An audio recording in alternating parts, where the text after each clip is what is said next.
Hi, my name is Grant Vilhauer. My project's the Memorial Medical Center, North Tower. So let's get into the quick facts of this project.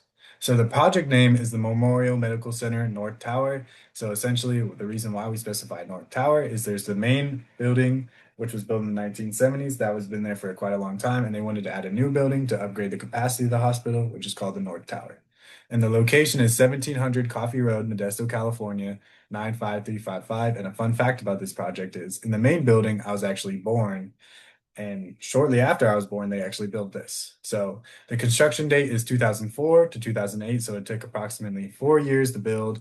So that's quite a long project, I would say. And the primary structure material is steel, and the framing behind it is the specially concentrated brace frame, and the building purpose is a hospital capacity. They want to upgrade the capacity. So they built a whole new building to be able to hold new patients. They need new equipment that was more modern. And that's the reason why this project exists.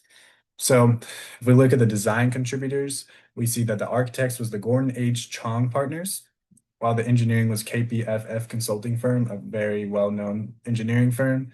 And the construction or the contracting was Skanska, another well-known construction firm, and the risk category was a risk category 4. The reason why is hospitals are essential facilities. So they could cause widespread harm and failure. They provide emergency services such as surgeries and emergency treatment, and there's life safety functions for patients. So essentially, without the hospitals, it would cause a bunch of damage because people inside could be affected. There's people that need to go to the hospital that could be affected, and it just provides a giant public critical safety error if it wasn't there. So many people could be hurt and so many people could die if it wasn't uh, fully functioning, or even if the people inside got hurt by it. So that's why it is just category 4. Essentially, it's a very important building to have. And the base shear coefficient, the way I calculated it is I started with the soil group. From the RMA Group Geotech Investigation, we found that it was a soil group D from their report. So from there, I went to seismic maps where you can see that my SDS value is 0.73 and my SD1 is 0.46, while my TS is 0.46 and my TL is equal to 12. And then from the slides, we know that the importance factor is 1.5 since my risk category is 4, and my R is equal to 6 since we know the framing behind it, which is special concentratedly braced frames with the steel. And then our calculated, we know that since it's from the SCBF, our CX is 0.028, and then our height is 98 feet, and our X is 0.8 because of that. So from that, we get T equals to 1.097, which T is bigger than TS. So we're in the long period since it's not in the very short. It's in this area because it's not past the very long.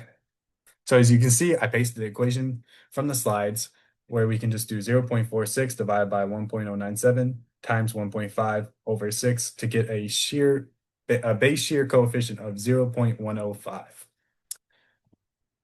Now, the project history, basically, the purpose of this was to expand the patient capacity.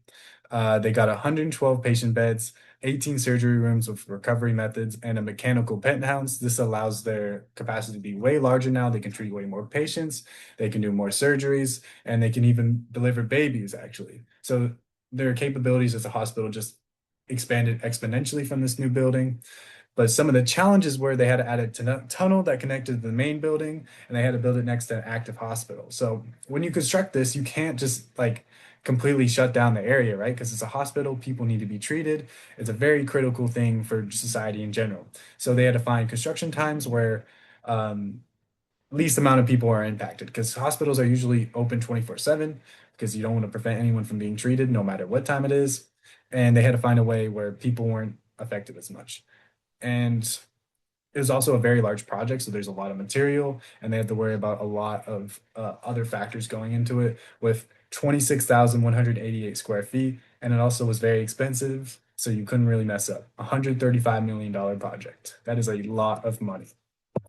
And here's some of the project photos. In the second photo, you can actually see this tunnel right here. And as you can see from both photos, it's a pretty big building. It's pretty tall with 7 stories. And overall, it's a pretty massive project, I would say. And then the non-structural recap, what are 3 things that were less than good about winter quarter? I felt like there was no parking spaces this quarter. I could not find parking for the love of me. And even at 7 a.m., that was really the only time I could find consistent parking, but that's really early. And otherwise, I feel like I had to walk pretty far, and I really didn't like that. So I'm hoping there's more parking spaces in spring. And I set a goal to cook more this quarter. I did not hit that. That's pretty unfortunate, and I really hope I can hit that next quarter. And I failed to make the playoffs in intramural basketball. That really was the worst pain I've ever experienced in my life. It really just tore my heart in half, and I really hope we can make it next quarter. And three things that were good or better about winter quarter was it was much more social, I would say. I feel like I had more times to hang out with my friends. By more social, I essentially just mean more free time. So that was way better. And my classes were fun. It felt like it wasn't just a bunch of busy work. It felt like stuff I was actually interested in, and that was really fun. And I feel like I made more friends this quarter. I even made a friend in this class, and that was really fun. And the thing I'm looking forward to most is camping with my friends at Big Sur. And that's the end of the presentation. Here are my references if you want to see all the sources I used. And thank you so much for a great class. Bye.